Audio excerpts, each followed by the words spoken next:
ദിവസം ഒരു കൗശലമേറിയ പാമ്പ് തോട്ടത്തിൽ വന്നു. കഴിക്കരുത് എന്ന് ദൈവം പറഞ്ഞ് ഫലം കഴിക്കാൻ ഞങ്ങളെ നിർബന്ധിച്ചു. ഞങ്ങൾ അറിയാതെ കഴിച്ചുപോയി. ദൈവത്തിൻ്റെ വാക്ക് ലംഘിച്ചതുകൊണ്ടും ദൈവം ഞങ്ങളെ ശിക്ഷിച്ചു. ഞങ്ങളുടെ തേജസ് ഞങ്ങൾക്ക് നഷ്ടമായി. ഞങ്ങളുടെ ഈ ഉടുപ്പ് കണ്ടില്ലേ? വെയിൽ വരുമ്പോൾ ഇത് ഉണങ്ങിപ്പോകും. എന്നാൽ ഉണങ്ങിപ്പോകാത്ത വസ്ത്രം ദൈവം നമുക്ക് നെയ്ത് തന്നു കേട്ടോ. നാം തെറ്റ് ചെയ്താലും ദൈവം നമ്മെ സ്നേഹിക്കുന്നു. നമ്മുടെ സ്നേഹവാനാണ് നമ്മുടെ ദൈവം.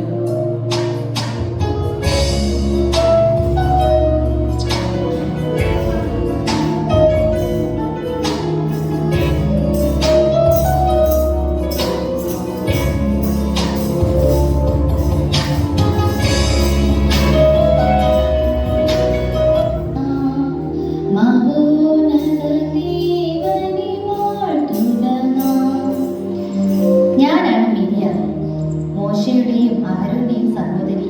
ഞാനാണ് ബൈബിളിലെ ആദ്യത്തെ പ്രവാചകൻ. മിസ്രൈമിൽ നിന്നും ഇസ്രായേൽ മക്കളെ ദൈവം പുറപ്പെടുവിച്ചപ്പോൾ ഞാനും ഉണ്ടായിരുന്നു. എവിടേക്ക് പോകുന്നു എന്ന് അറിയില്ലായിരുന്നു എനിക്ക്. എങ്കിലും കൺമുന്നിൽ അഗ്നിസ്തംഭം കണ്ടപ്പോൾ വിശ്വാസത്തിന്റെ തീവ്രത കൂടി. ചെങ്കടൽ വഴിയായി ഉണങ്ങിയ നിലത്തുകൂടി ഞങ്ങൾ നടന്ന് അക്കരെയെത്തി. അത്ഭുതവും സന്തോഷവും എനിക്ക് അടക്കാനായില്ല. ഞാൻ തപ്പെടുത്ത് ദൈവത്തെ മഹത്വപ്പെടുത്തി.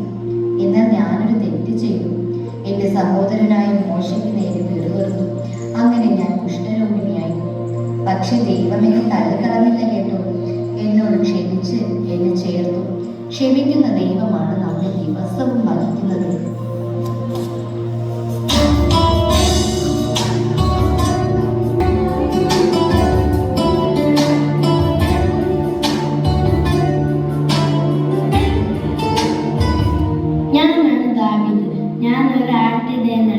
ദൈവത്തെ പാടി സ്തുതിക്കുന്നതാണ് എനിക്ക് ഏറെ ഇഷ്ടം. ഒന്നിനും കൊള്ളാത്തവനെന്ന് കരുതി അപ്പൻ എന്നെ ആടുമേയ്ക്കുവാൻ ഇട്ടു. ഈ വനാന്തരത്തിൽ ഞാൻ ഒറ്റയ്ക്കാണ്. പക്ഷെ എന്നെ കാണുന്നൊരു ദൈവമുണ്ട് എന്നെനിക്ക് മനസ്സിലായി. ഒരിക്കലൊരു സിംഹവും മറ്റൊരിക്കലൊരു കരടിയും ആടുകളെ പിടിപ്പാൻ വന്നു. ദൈവം എനിക്ക് ധൈര്യം തന്നു. ഞാൻ അവരെയൊക്കെയും കീറിക്കളഞ്ഞു. നമ്മുടെ ഏത് പ്രതിസന്ധികളിലും നമ്മോട് കൂടെ നടക്കുന്നവൻ.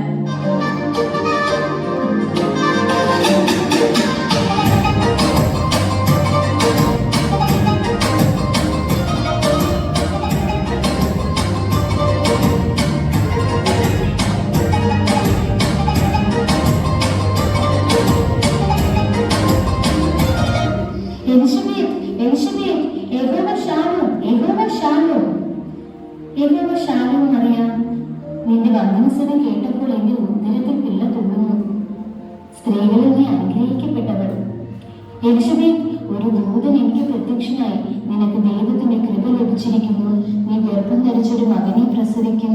അവനെ യേശു എന്ന് പേർ വിളിക്കണം. അവൻ വലിയവനാകും. അത്യുന്നതന്റെ പുത്രനെന്ന് വിളിക്കപ്പെടും എന്നൊക്കെ പറഞ്ഞു. അറിയാം, കർത്താവ് തന്നോട് അരുളി ചെയ്തതിന് നിവർത്തി ഉണ്ടാകുമെന്ന് വിശ്വസിച്ചവൾ ഭാഗ്യവതിയാണ്. എന്റെ കർത്താവിന്റെ മാതാവ് എന്റെ അടുക്കൽ വരുന്ന മാനം എനിക്ക് എവിടെ നിന്നു? കൂട്ടുകാരെ, ഞങ്ങൾക്ക് ദൈവം നൽകിയ ദാനം കണ്ടില്ലേ? രണ്ട് അഭിഷിക്തന്മാരെ ഉദരത്തിൽ വഹിക്കുവാൻ ഞങ്ങളെ തിരഞ്ഞെടുത്ത ദൈവം വാഴ്ത്തപ്പെട്ടവൻ.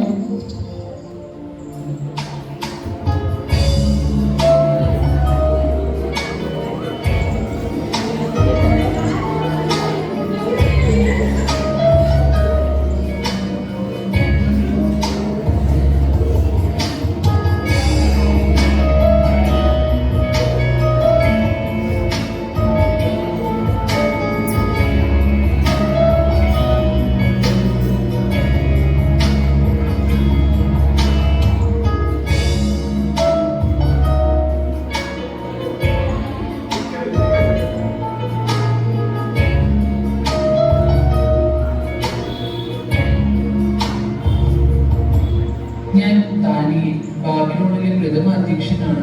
എന്നാൽ ആ ബഹുമതിയെക്കാളും എനിക്കിഷ്ടം ദൈവത്തിന്റെ പ്രിയപുരുഷനായി ദാനിയേൽ എന്നറിയപ്പെടുവാനാണ്. ഒരിക്കൽ രാജ്യത്തൊരു നിയമമുണ്ടായി. 30 ദിവസം രാജാവിനോട് മാത്രമേ എന്നെ അപേക്ഷിക്കാവൂ, അല്ലെങ്കിൽ സിംഹങ്ങളുടെ കുഴിയിൽ ഇട്ട് കളയും. ഇത് കേട്ട് എനിക്ക് ഭയം തോന്നിയില്ല. എന്റെ ദൈവത്തിന്റെ സർവശക്തിയും ഞാൻ ഉറച്ചു വിശ്വസിച്ചു. ആ 30 ദിവസവും ഞാൻ എന്റെ പ്രാർത്ഥന മുടക്കിയില്ല. ദിവസവും 3 നേരം മുട്ടുകുത്തി പ്രാർത്ഥിച്ച് സ്തോത്രം ചെയ്തു പോകും. പിന്നെ ഒന്നും പറയണ്ട, സിംഹങ്ങളുടെ ഗുഹയിൽ പോകേണ്ടി വന്നു. പക്ഷെ സിംഹത്തെ സൃഷ്ടിച്ച ദൈവം അതിന്റെ വായ അടച്ചു കളഞ്ഞു. ഒരു രാത്രി മുഴുവനും ഗുഹയിൽ കിടന്നിട്ട് സിംഹങ്ങൾ എന്നെ ഒന്നും ചെയ്തില്ല. പ്രിയ ദൈവമക്കളെ, നമ്മുടെ ദൈവം എപ്പോഴും നമ്മുടെ പ്രാർത്ഥന കേൾക്കുന്നവനാണ്. നമ്മുടെ പ്രാർത്ഥന നാം മുടങ്ങിക്കളയില്ലേ?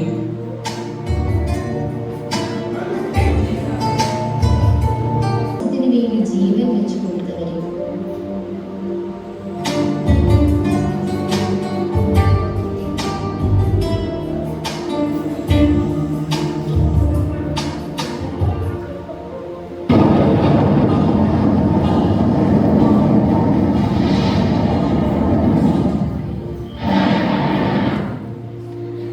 ഭയപ്പെടേണ്ട, നിങ്ങൾക്ക് സമാധാനം. ഞാൻ അൽഫയും ഒമേഗയുമാകുന്നു. ഞാൻ ലോകത്തിന്റെ വെളിച്ചമാണ്. ഞാൻ സ്വർഗത്തിൽ നിന്ന് ഇറങ്ങി വന്ന ജീവന്റെ അപ്പമാണ്. ഞാൻ ജീവജലത്തിന്റെ ഉറവയാകുന്നു. ഞാൻ ആദ്യനും അന്ത്യനും ജീവനുള്ളവനും ആകുന്നു. ഞാൻ മരിച്ചവനായിരുന്നു, ഇതാ എന്നേക്കും ജീവിച്ചിരിക്കുന്നു. മരണത്തിന്റെയും പാതാളത്തിന്റെയും താക്കോൽ എൻ്റെ കൈവശമുണ്ട്. ഞാൻ എല്ലാ നാളും നിങ്ങളോട് കൂടെയുണ്ട്. ഞാൻ ഇന്നലെയും ഇന്നും എന്നേക്കും അനന്യൻ തന്നെ. ഞാൻ നിങ്ങൾക്ക് സ്ഥലമൊരുക്കുവാൻ പോകുന്നു. ഞാൻ പോയി നിങ്ങൾക്ക് സ്ഥലമൊരുക്കിയാൽ ഞാൻ ഇരിക്കുന്ന ഇടത്ത് നിങ്ങളും ഇരിക്കേണ്ടതിന് പിന്നെയും നിങ്ങളെ എൻ്റെ അടുക്കൽ ചേർത്തുകൊള്ളും. ആമേൻ.